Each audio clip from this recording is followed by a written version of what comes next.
अन्य पक्षना लोको पण एमना पक्षमांथी पोतानो एमना पक्षनो खेस उतारी अने विकास करती पार्टी विजनरी नेतृत्ववाળી पार्टी એટલે ભારતીય જનતા પાર્ટી સાથે આપ જોઈ રહ્યા છો છેલ્લા ઘણા સમયથી કે જોડાઈ રહ્યા છે અને એટલા માટે જ આજે રાજ્યની અંદર ચૂંટણી પંચ ઓફિશિયલી આંકડો ડિક્લેર કરશે 300 કરતાં પણ વધારે સીટો પર એ બિનહરીફ થવાના આપ બધા જોઈ રહ્યા છો બિનહરીફ થયા છીએ।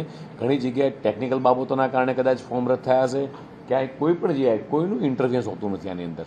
દરેક વ્યક્તિના પોતાના વ્યક્તિગત નિવેદન હોઈ શકે, ખૂબ પારદર્શક રીતે ચૂંટણી સમિતિ આ નક્કી કરતી હોય છે। આખા રાજ્યની અંદર ચૂંટણી સમિતિ દ્વારા નિરીક્ષકો મૂકવામાં આવતા હોય છે, ત્યારબાદ જિલ્લા અધ્યક્ષ પોતે જ આખી સંકલન બોલાવતા હોય છે।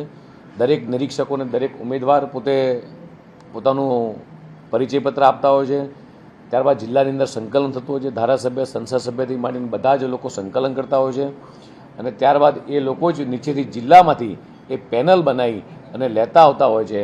દરેક જણની 3 પેનલના નામો સાથે જિલ્લા અધ્યક્ષ, ત્યાંના પ્રભારી મંત્રી, સાંસદ સભ્ય, ધારાસભ્ય સાથે બેસી જે મંડળમાંથી જે પેનલો આવી હોય છે એ જ પેનલોના લોકો બાયફ્રિકેટ કરી અને ચૂંટણી સમિતિ સુધી લાવતા હોય છે અને ચૂંટણી સમિતિની અંદર સર્વસંમતિ સધાઈ અને દરેક ઉમેદવારને ટિકિટ આપવામાં આવે છે।